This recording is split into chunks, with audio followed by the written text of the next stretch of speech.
and you started in the business as a music supervisor in Hollywood. Did anyone even know what a music supervisor was? 100% of every person I sought advice from said it cannot be done out of Nashville.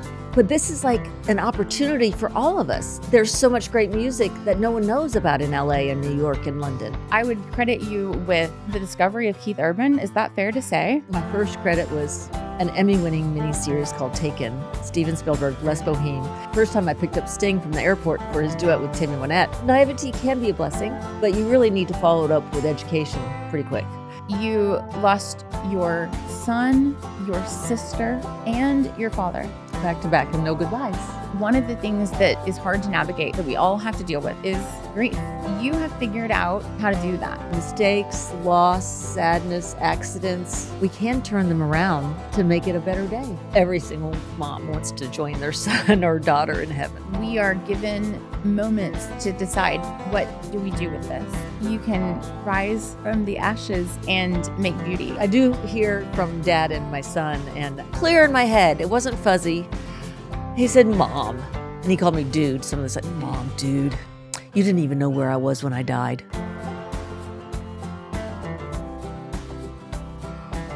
Anastasia Brown, just sitting here with you is a gift. I'm so thankful that you said yes to this stranger on the internet. Thank you for being here. What a beautiful stranger you are, Amanda. You are such a genuinely good person inside and out, and I love you already. But I have loved you from afar. I have really just watched your career. You have inspired me so much, and there might be a listener that doesn't know you. So for those people, let me give you a little bit of like my version of an Anastasia Brown bio. That's hard to do in a few seconds, but first of all, I would credit you with the discovery of Keith Urban. Is that fair to say?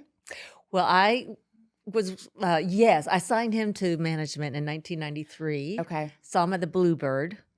And he was, at the Bluebird in 1993, you see people playing acoustic guitars like a songwriter does. Yeah. And he was playing the songs he was writing, but with an electric guitar, and he played like Mark Knopfler. And I was co-managing Peter Frampton with Miles Copeland at the same time. And when I would host jam parties, Keith Urban and Peter Frampton and all the other songwriters that we were publishing and different artists we were managing, to see Peter and Keith Urban in 1993 jam was something I'll never forget. No. I also introduced Peter to Chet Atkins. And to see those two jam on guitar, because Peter started playing guitar because of Chet. Oh. And so when I introduced Chet and Peter, and they were just jamming in Chet's sunroom with amps everywhere, it was a moment. It was before iPhones. And I was like, I didn't capture that back then. But it was a memory I'll never forget. Never forget. That's incredible. So that was early 90s. And I remember as a teenager growing up knowing that I wanted to move to Nashville. I mean, I was, everybody wanted to be Faith Hill, right? We all wanted to be Faith Hill. And I was no different. But I remember thinking about all of the ways that you were working behind the scenes, but also making this space for women that felt like it was behind the scenes, but still in the picture.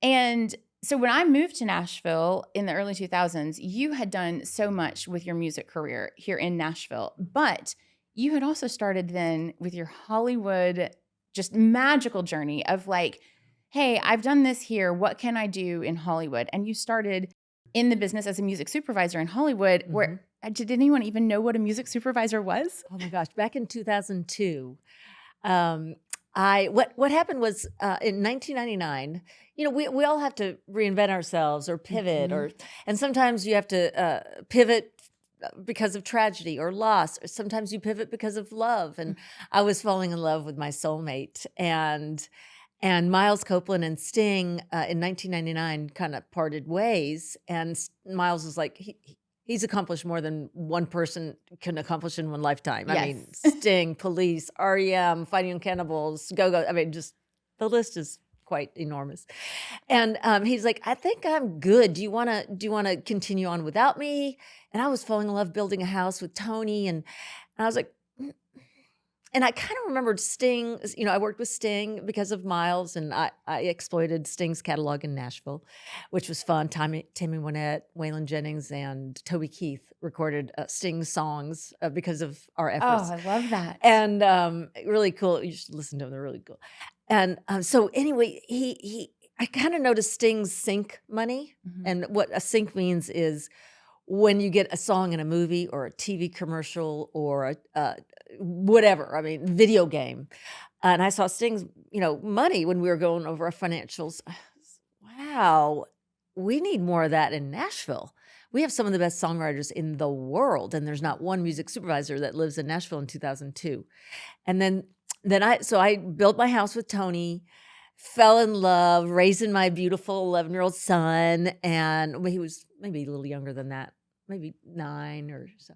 Anyway, and then I said, well, I think I'm going to pivot because I saw Mechanicals, just landslide. It was just a landslide in a negative way. The Mechanicals in '99, and then I was like, wow, I think because I love songwriters and musicians. That's my ticker really gets going fast when I think about how I can help.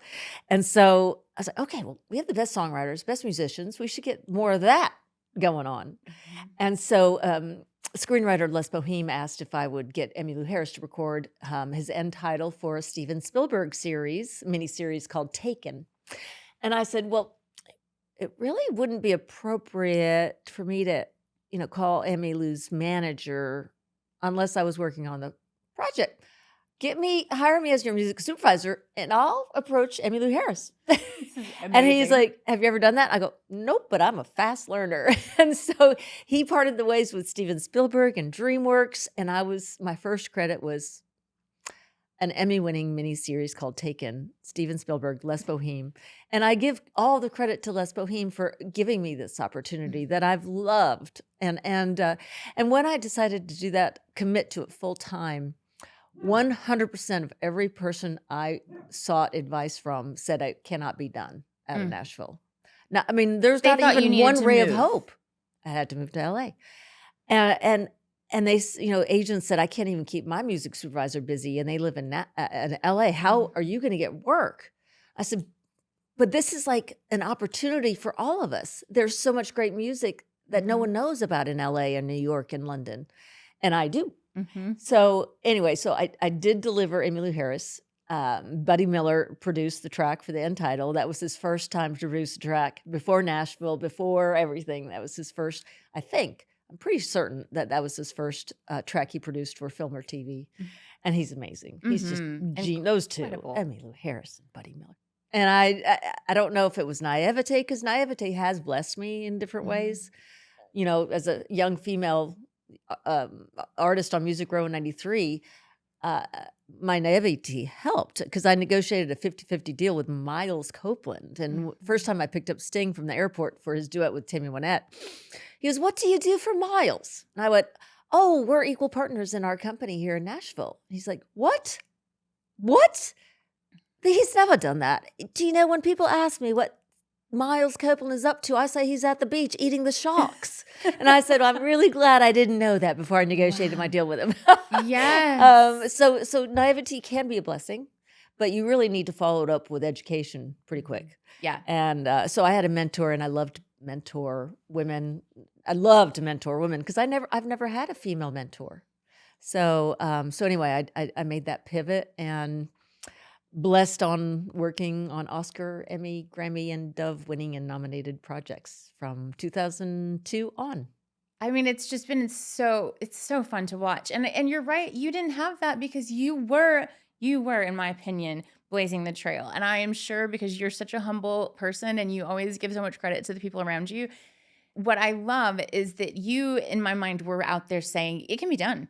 And that was something cool to watch. And I remember seeing your name on the August Rush movie. And I thought, wow, that was a musical masterpiece. Incredible. I still don't think there's anything like it. And I remember I saw that movie in the theater, and the movie was brilliant, but without the music. Oh, it's just different. It was just perfect. It was so well done. You guys, and the composer Mark Mancina and the producer Richard Lewis, and then Julie Michaels and I did it together, and that movie literally blessed me with one of my best friends of all time. We were born 10 hours apart. We're triple Leos and very loyal, Oh, and I mean, I love that movie.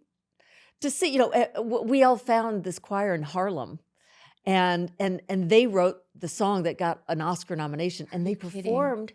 This choir from Harlem performed on the Oscar stage. It was, I feel like such a, it just transcended. I feel like so many people were moved by it, and it brought so many worlds together. Yes, It, we merged so much you music, did. and I was on Nashville Star while we were filming in New York at August Rush, Mm-hmm. and I was writing my book and doing a small little independent movie all at the same time. I auditioned for Nashville Star. Oh, you did? And yes, and I made it to the round right before the TV round. Oh, I wonder where I could Crazy. find that. I know. I mean, that would be wild to see, but it's funny now to sit full circle with you, and women are so good at reinventing ourselves. Yeah. And I think the thing that just, for the people who don't know you, so we've now gone through this professional part of your journey that I'm so impressed with. But in the last couple of years, the thing that I have found just absolutely astounding about you is how you have navigated just grief and loss that no one should have to go through. You lost your son, your sister, and your father, all within Back to back, and no goodbyes. no goodbyes, and in such a short time. And none of them should have died. That's right. Those are the times in our lives where loss is just, it's even harder to understand. But what I have watched you do, as you do professionally, but now personally too, is you have shared your story with grace and just compassion for other people. And I watched this thinking, I need people to see you. I need people to see this other side of you, because people who don't know you need to see that this is possible. And so that's when I got the crazy idea. My naivety got me that I was like, maybe she'll say yes to this podcast. And so here we are. Yes. And we're going to talk about so many things today. But I think that is important, that like one of the things that is hard to navigate, that we all have to deal with, is grief. Yeah. And you have figured out, probably out of just absolute necessity, how to do that in this time of grief, and trying to figure out how to navigate your way to a new version of yourself, right? On the other side of the loss of the people closest to you. Tell me about some of the things that you found. And one of them, we're about to talk to someone who's really helped your healing, right? I've witnessed this. I think it's astounding. So tell us a little bit about what you've done. Well, I grew up with a really small, very tight family. My mom and dad. My dad was a helicopter pilot in the Navy, and then he saved lives during Vietnam, and then he almost lost his life when I was my mom's belly, and so he left Navy and went straight to seminary and became an Episcopal priest. So he saved lives his entire life. Mm-hmm. And my mom was just a beautiful believer, elegant, taught me how to be a selfless, giving human being. And I'm not even close to being as selfless as she is, but I could at least aim as high as she goes. But and my sister was bipolar, and a lot of my Scottish side, my dad's side, there was a lot of mental illness or challenges that the Scottish side of our family faced: schizophrenia, bipolar. All three of my aunts committed suicide, and my sister tried many times, and so we knew it was in our DNA, and so when I had a son, I knew that was potentially in my future, and I always had my eye out looking for that signs, and it can be very confusing, and so my son, he was self-medicating, refusing to admit that he had mental challenges, and then he realized when he was homeless at 19, he needed help, and because my Al-Anon sponsor told me I had to make very tough decisions and offer my son that I loved more than anything, tough love. Mm-hmm. And enabling is so much easier. Oh, yeah. Anyway, but then he got better.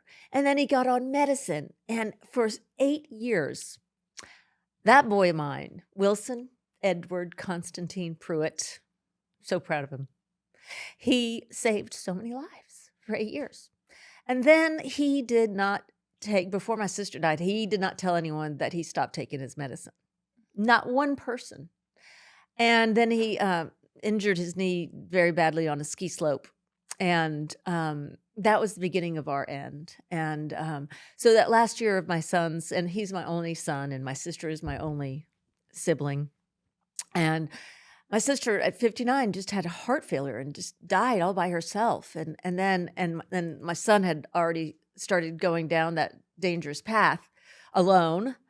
And I kept on, I said, it's part of our family. Talk to me.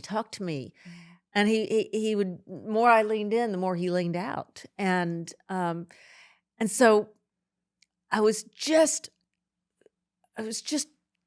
able to not cry thinking about my sister's death when my son went MIA. We didn't know where he was. And I was in near LA, Thousand Oaks, at one of my best friends. And I got this call. I was actually outside meditating, thanking God for I might be able to feel joy after losing my sister, because I was her protector. Even though she was my big sister, I didn't struggle like she did. I used to pray to God. I said, God, can you just give me half of the pain my sister and my son feel? Because I felt like I was so blessed, and I wanted them to be blessed. And I was like, just take some of their pain and give it to me, which happened, when they died, because there ain't no pain. And I am in pain. Mhm. So when I got this call and at April 28th, and he was buried, born on January 28th, and he died April 28th, and 2 years ago. And I got this call, and it was a British accent, a phone number from Mexico, and he said, "Is this Wilson Edward Constantine Pruitt's mother?" And I got a little uncomfortable. So when I got the call, he said, he didn't even ask me if I was in a private room. Thank God I was at one of my best friend's backyard. And he said, "I have terrible news. Your son has died of an overdose." Just like that. Just like that. The screaming that happens from a mother, when a mother hears those words, you sound like a gutted animal that had just been I carved can't even open. imagine. It's a guttural sound that I didn't know that could ever come out of my mouth. And my friend who I was staying with, she was running around looking in Thousand Oaks. There's a lot of wild animals. She was looking for that gutted animal. Yeah. When she realized it was me. And then he was in Mexico. He had pill bottles from different pharmacies, and my assumption was there was fentanyl in one of those pills because I think he was looking for a medicine that he preferred over Over being medicated. It has to be we don't understand the brain of Right. someone Well, dealing with they that. like the manic episodes, Mhm. and they don't want to lose that. But medicine that helps those manic episodes kind of puts you right in the middle, and that's the biggest challenge is, And you it's know, something that we don't know how to comprehend. no, And right. I think that's really important for people to understand is that we've not been there. Mm-mm. So it's impossible to understand their heart and mind and that distance between them. Yeah. I think it's a lot. I just can't imagine how you even moved your feet after that moment. Well, yeah, we finally brought Wilson back from Mexico, which was Oh. not easy. No. And then 1 week after we buried my son, my dad died, and he was my person. Mm. We were best friends, and he didn't have heart issues, and he had a massive heart attack a week after we buried my son, and they were really close. And so I went 6 feet under Mhm. for a while. You wanted to be there for sure. Oh, I wanted to join my son so much. And if you talk to any mom, if they're honest, every single mom wants to join their son or daughter in heaven. I Yeah. mean, I don't think it's wrong to say that. I think we're really quick to judge those kinds of statements, but the reality is The heart, everyone would yeah, feel that. yeah, oh yeah. I Yeah. mean, the love is. I mean, his DNA is still in my body, Right. and A part of you is actually yeah, not with you anymore. yeah.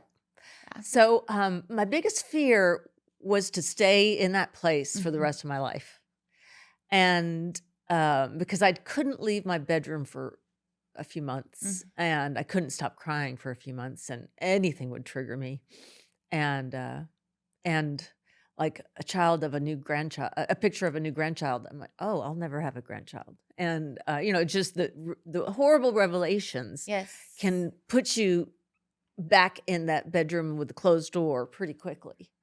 And so then fear of staying in that place Mhm. started to drive me to reach out and make calls to other moms who have lost children and to go to that, find a therapist.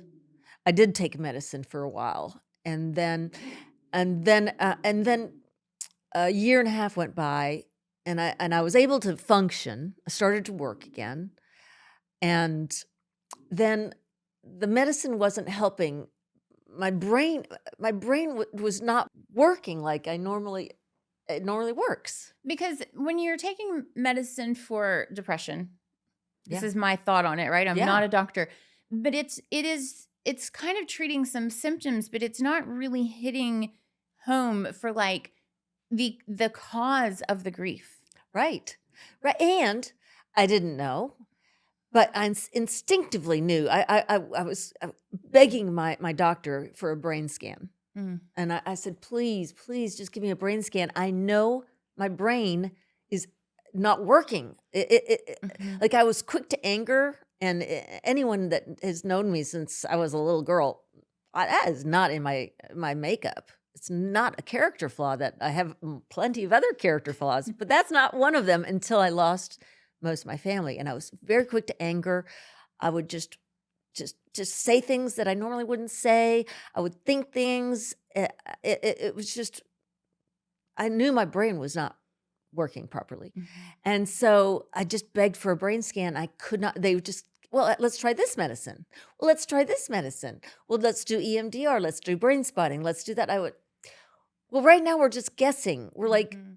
throwing darts at a dartboard with the eyes covered. I said, can we look at my brain so maybe my brain can tell us what we need? Mhm. And I could not get a brain scan. And I was having lunch with a girlfriend of mine, and happened to be Reba. And I Wait, was just, we just have to have a moment for that because I that's love not her a so statement most much. people get to make. Well, and she is literally an angel on earth. Mhm. And I normally would not mention that. But she makes the world a better place, and I know she's made mine a lot Yeah. better. And I was just expressing my frustration. I said, I just want a brain scan. And that's where I want to start. That's where I want to start. Right now, I want a real map. Right now, we're just guessing. Yeah. Oh, try this medicine. Oh, try this, that, and this, and that, and this, and that. I mean, someone even suggested ketamine. And I went, my son overdosed, and you're suggesting I take ketamine for? I said, no, not in a million years. And I just wanted to get on a healthy path, and I was not able to figure out how to get on that path. And so Reba goes, well, I just got a brain scan, a whole body scan, just to see, how I'm doing. And she didn't want that for the same reasons I did. She's so healthy Yeah. and magnificent, and she wanted that knowledge. Mhm. And of course, she's perfect. But she said, go to Dr. Jabour, and you could get a brain scan there. So I flew to Santa Monica, went to her doctor, got my brain scan. And when we met, Dr. Jabour is who what I got to meet, and he didn't think there was a big problem, Okay. because my mom taught me how to tap dance pretty loud. When things get Mhm. bad, you tap dance louder, and you just prove to the world you're just fine. And do you know that's like I think a really important piece of this because women who are in roles like yours where you are leveling up every day in your career and you're having to do it in your life. You know how to I like it. You know how to tap dance. Yeah. So I do think it's probably harder to figure things out because you're probably really good at masking things. Oh, it's too good. Yeah. I'm actually trying to remove the masks right now. And the thicker the mask got, the more my best friends noticed. And there was more there was a distance. The thicker the mask got, the distance between close friends grew. And I didn't like that because friendships are most important to me in my life, family and friends. And so when I noticed that there was some walls being developed with people that I never had walls with, I was like, I got to do something. I was having lunch with Reba here in Nashville, and I was just expressing my frustration. I couldn't get a brain scan. My medicine wasn't working. I knew my brain was not working like it has worked most of my life. And no matter how many prayers I made and how many therapy sessions I went to and the medicine I was on, nothing was making my brain work the way I was used to it working. And so I flew to Santa Monica to meet Dr. Jabour, and we met, and I was feeling very hopeful even at the very beginning, before I learned like as much information as I know now. And Dr. Jabour, one of the funniest things. And so introducing Dr. Jabour, Amanda. Dr. Jabour is like one of the people that saved my life. I'm so excited to meet you. It's really, I'm learning so much, and it's really cool to even just, I have seen these changes, I think, in the way you communicate. Like, you sound like yourself again. Yeah, I couldn't even put a sentence together a year and a half ago. It's wild. So I'm so eager to learn, because I know that you had the intuition to go follow this journey, but I don't think a lot of people know how to find these things. So thank you, Dr. Jabour, for teaching the rest of us a little bit about this, so that hopefully people can also know that there's hope. Oh, that is, hope is a really important part of living, and I had lost hope to live a happy life ever again, and so TMS is something that you introduced into my life that I did not know anything about, and with the grief and the compounded trauma, when you met me, you didn't think anything was wrong. He goes, "You fake it pretty good." And then you saw my brain and you went, "How did you even remember your own name?" Because there was so many dings in my brain. So when you met me versus seeing my brain, let's talk about why you thought TMS would help me. Well, actually, so you're a very charming and communicative person. So even though when we met you, you came across and were masking some of your symptoms and the sadness that had happened, and what you called or recognized as PTSD, just talking to you, it was hard to see that, just superficially. But when we did the imaging, we not only looked at your brain, the morphologic brain on the MR, which is relatively normal, but when we did the advanced imaging techniques and looked at the brain networks, we could see this tremendous disruption in the brain networks associated with cognitive thinking and with controlling emotion. And in terms of the cognitive brain, it was so disrupted. My analogy is more like a musical orchestra, where you've got talented musicians everywhere, but the conductor is not able to keep people playing in sync. And your brain was firing, networks were all out of sync with each other. We call it network asynchronicity. So we were able to see that the cognitive area of your brain had these key areas which were critical for executive function disrupted. And we know that it's sort of like a musical orchestra. You can get that back in sync with the rest of the brain by targeting that specific network or node of several million or billion, actually, neurons that are firing erratically, to get it back in sync with the rest of the orchestra. And so we found 4 areas in you, I think it was 4, that we targeted, and we got it back in sync. It's not immediate. As you know, it takes several days of multiple treatments to do that. And it takes over the next 3 to 6 weeks, sometimes a few months, for it really to lock in. And we will often see tremendous improvement in patient symptoms. And we measure that both with the imaging, where we can see those networks now back in sync using MRI, and we do the psychometric testing, where we measure your depression scores, anxiety. In your case, they were off the charts when we started, and your depression and anxiety indexes came down tremendously. And you reported it. We weren't just relying on the test. You were actually feeling, I think, quite significantly better.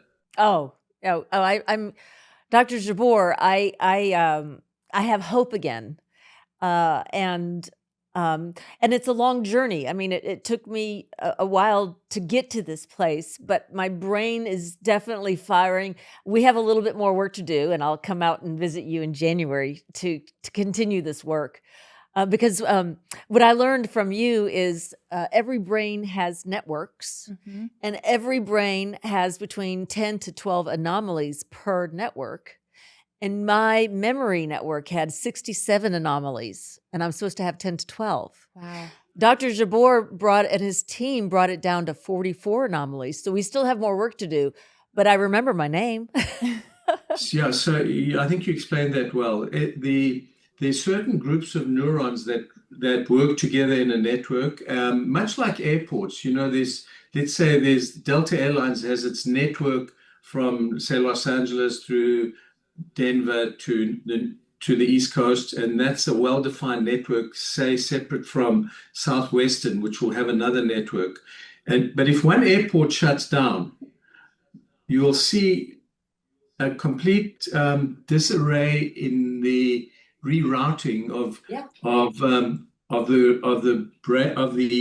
airline flights, which can disrupt airports, disrupt traffic, screw with lots of things. And the brain is similar to a universal global airport system. So in your case, we had to fix the couple of airports that were out of sync with the rest of them and get that back in. And as you say, there's still some work to do, but I think we often see that after 6 to 8 months, to keep the thing moving in the right direction, there might be another short treatment course as well, which we would do, which has no negative effects on you. It's not painful really, and there's no invasiveness or any contraindication. No side effects really. It's only positive. We often say if it weren't a little bit expensive, everybody would do TMS because it raises your cognitive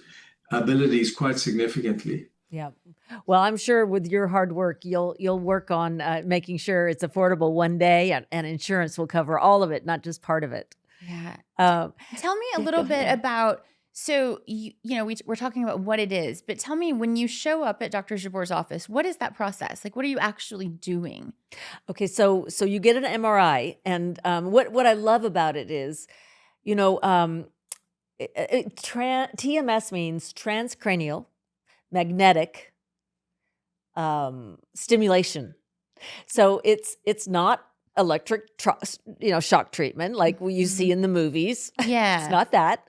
It's also not brain spotting or EMDR, which I did that before I did TMS. That is, in my opinion, good for something more subtle. And if you're experiencing, like I was, something more significant, you got to go and upgrade what you're going to do to help yourself. And this is, in my opinion, cutting edge and a big part of our future. I feel like more and more people are going to realize TMS can help vets and brain injuries and what else is it? It helps so many people. The way I'd explain it is this, that when you come to our office, it's a global analysis of the patient's central nervous system, the brain. So firstly, there's a conversation and certain analysis that's done in a very calm fashion, where we get a lot of the clinical history. And the entry point is if we feel that there's psychometric biomarkers that suggest that TMS would help. So if somebody with severe depression and anxiety, which we can measure clinically, or OCD or some sort of ritualistic behavior where you can't switch your, let's say, ruminating bad thoughts. Right, right. Like I thought OCD was washing my hands a million times or locking the door a million times. Because I do have a few friends with OCD, and I never have had OCD ever. I've had other things, but not OCD. After I lost my sister, son, and dad, I had OCD about my next loss, my mother, my dog, any of my close friends. I was constantly preparing myself for the next death. And that lies in the OCD network. Say what I think you're saying there is that even though you didn't have a history of ritualistic behavior, washing hands or cutting yourself or timing or checking, what happens is extrinsic traumatic events such as what Anastasia experienced in her life on multiple can trigger certain things. In some people, that can trigger an unstoppable rumination or ruminating thoughts that are related to those traumatic events. And that can be imaged. This is the key part that maybe Anastasia doesn't realize how important that MRI. It wasn't just an MRI. It was an MRI with incredible abilities to look at the internal metabolism of the brain and the functioning of the brain networks. And in her case, we saw not only did the network anomalies match her symptoms, but we felt pretty confident that based on her good history of the traumas in her life, that the things that were showing up on the scan represented the neurological expression of those issues that would give us an opportunity to target them using a GPS type X, Y, and Z coordinate mechanism to direct the TMS right into those specific neurons that were going crazy.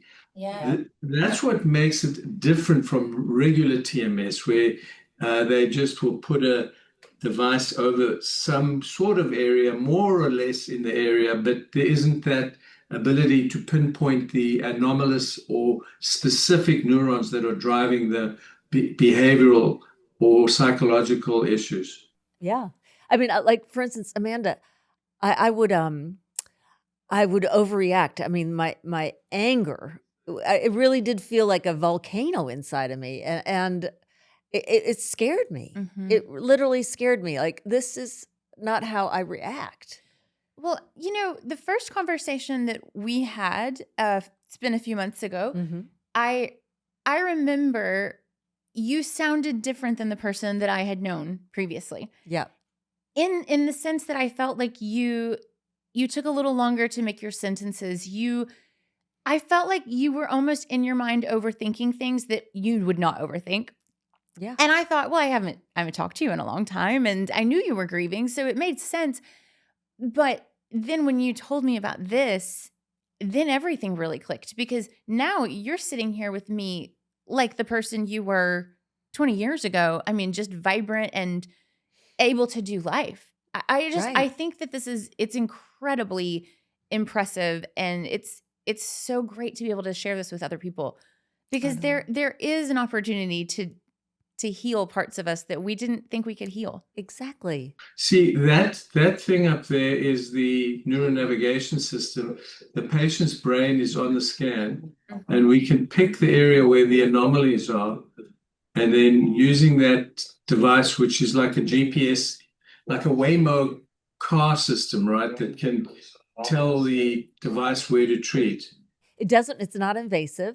Yeah. And what was interesting is we Dr. Jabour and his awesome team, Michael, shout out to Michael, he's incredible.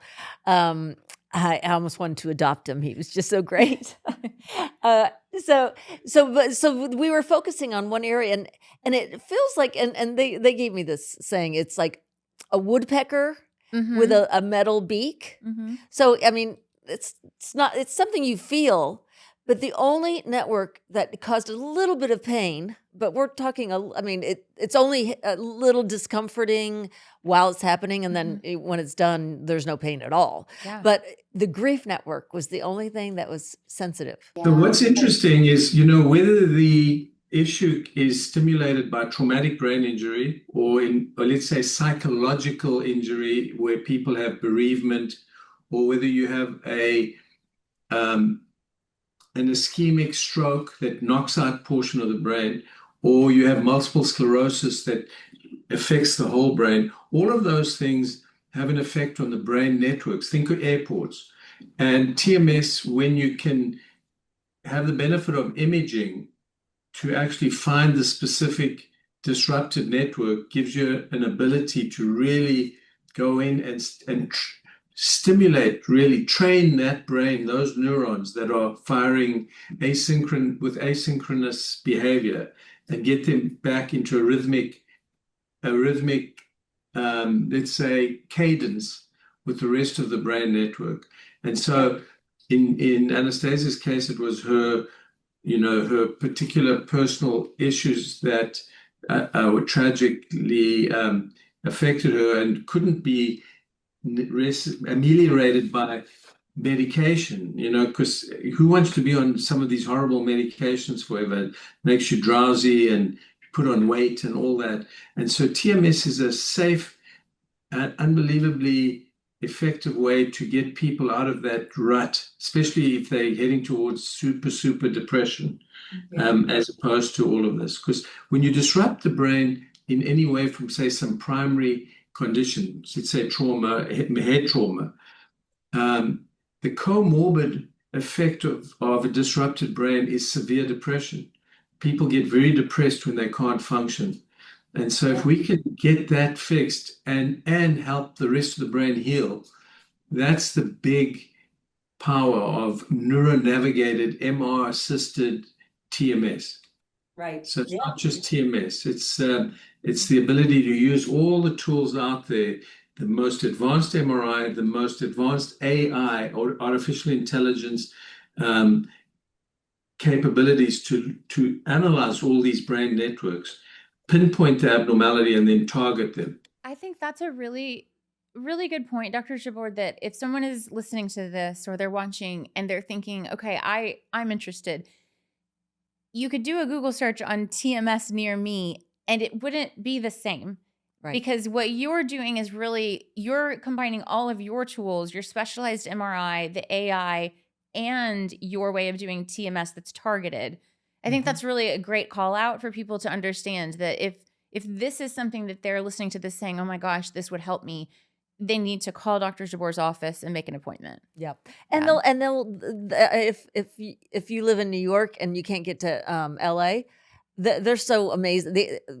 Dr. Jabour and his team just want to help people, and so they'll try to help you find what they do where you live. Okay. And I will say, a friend of mine was not able to go to LA. Well, it was several friends. I've told everyone about you, Dr. Jabour.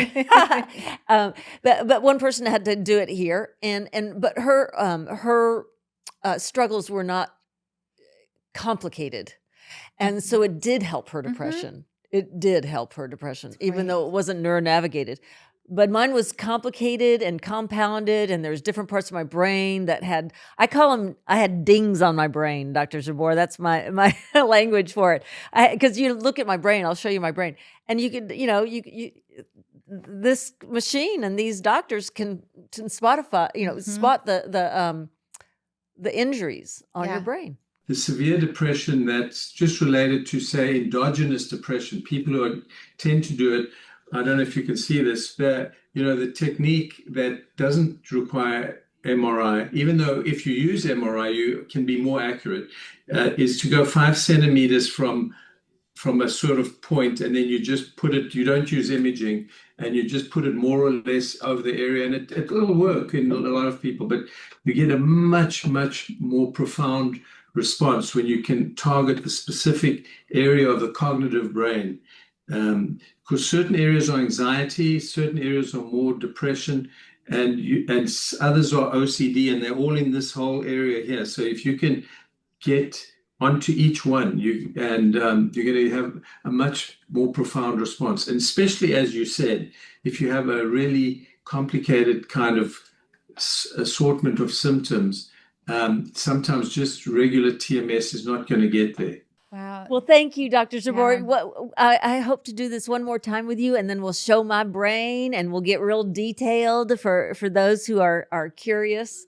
But I just want to help people because you helped me, and I feel like I have hope for a future now, which I did not feel that way a year ago. Important that people know that you can find a place that's using the latest technology across specialties. So, for instance, at Stanford, which is where I was for a period of time, there's a protocol that they developed for treating certain types of depression, and they also use the imaging. And so we incorporate the very latest academic and cross-specialty techniques. So I'm a neuroradiologist, MRI and training, but I have an internal medicine background. So with the psychiatrists who might not always be comfortable with imaging, we try and bring everybody in and understand the power of technology across specialty in helping a patient.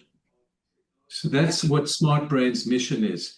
We're lucky to have that entire spectrum of imaging and TMS and multiple specialty physicians all in one entity, rather than say just psychiatry there, send it somewhere else for an MRI, hope that the MRI is done correctly, etc. It's all very targeted, caring on that one patient from A to Z. I love it. Well, I do too. Thank you so much for joining us and helping me. It's wonderful, and please send my love to everybody that may know us. I'll see you in LA in January. Okay. Thank you so much for being here. Thank you, Dr. Jabour. Bye. Oh, he's incredible. Yeah.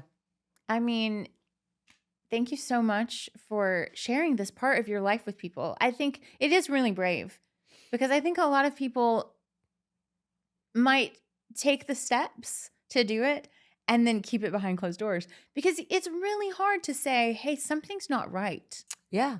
Well, as I'm still working, and I could, I did have thoughts. Well, I won't get hired for my next movie or X, Y, or Z because I do multiple things. Yeah. And I'm like, well, I'm still going to do it. So I just have to let it go, because my life was not, the way I was suffering was not sustainable. Mm-hmm. And so now I feel like I'm probably more intuitive. I'm a better listener. And so I feel like I jokingly say I've been upgraded, if you will. I love that. Because the loss has taught me a lot. Yeah. The work I've had to do has taught me a lot. And I understand my brain better. Mm-hmm. And so I am a Leo, and I am I can be fiery. But I feel like now I'm a little, I think before I speak a little bit more than I used to. Mm-hmm. And I think about how other people are feeling a little bit more than I used to. And so, mistakes, loss, sadness, accidents, we can turn them around to make it a better day. We really can. And I think it's so important to me to help people know that, because I've experienced loss and grief that I feel like we are given moments to decide, what do we do with this? Yeah. And it can take you out. It can actually take you out of this game called life. And or you can rise from the ashes and make beauty. And I think that's what you have proven, and it's truly a blessing. Like I said at the very beginning of this, just sitting here with you feels like it's really healing to me to even just get to be a part of your journey. And I appreciate you. Your light is so bright, brighter than ever. And how you do that with all of this it's really magical. But I also think that it's those people that are not here with you anymore. They're still in your spirit. You're letting them live on too with your bright light. Yep. I'll tell you a funny story before we say goodbye. The veil is very thin. Mm-hmm. You have to be open to it. And I understand sometimes it doesn't you don't feel those people that you've lost. I don't feel my sister at all. I feel my dad and my son, and I hear messages from heaven. My sister, the only message, because she had a really bad case of bipolar 1. It was suicide attempts and et cetera. And she was a magnificent human being struggling with something that no person, in my opinion, should have to struggle with. So I had a lot of respect for how hard she fought. But I do hear from Dad and my son, and he was a great artist. Wilson was a really gifted artist, and he painted a self-portrait of himself, which is in my bathroom. And I stare at it a lot. And sometimes I cry, and sometimes I smile. But I was talking to him, and I said, I just said, Wilson, I miss your laugh. I miss your smile. I miss how he would put his forehead against my forehead and say, oh, Mom, you're becoming your mom. And you're just so cute and silly. And I mean, I just loved everything about my son, even with his challenges and struggles. I loved everything about him. And I'm like, I miss you so much. And he voice clear in my head. It wasn't fuzzy. He said, Mom. And he called me dude. Some of us said, Mom, dude, you didn't even know where I was when I died. We're closer now than we were. Oh. Don't romanticize this. I'm right there with you. Oh, Anastasia, that's what you needed to know. Yep. Well, thank you. Those are not big enough words for what you've done today with just really sharing this, because I do think that your story will help other people, and you're in now a new era of helping people. You've done it your whole career in different ways because you've touched so many hearts, but now you're doing it with something that's just so personal, and I love that. And I'm doing a podcast with 2 other moms who have lost children. There are no words, but we have a few. You can find us on my QR code you'll see on the screen. We're going to put the QR code up, but tell us. Join us on our podcast. What is it called? There are no words, but we have a few. I like it. Yes, we will make sure that everyone has this in the show notes, and we'll share the QR code. And then they can also follow you personally on Instagram. And what is your account? Anastasia Brown. Okay. Easy. I love it. Yes. Thank you so much for being here. We'll also share Dr. Jabour's information. Thank you for sharing him with us. It's my pleasure. That was such a joy. You're beautiful, and I have mad respect for you. Oh, that means a lot coming from you. Thank you so much. I appreciate your time. You're so perfect. Right. Thank you. Sometimes a girl's gotta find her way on her own, free to roam and make mistakes.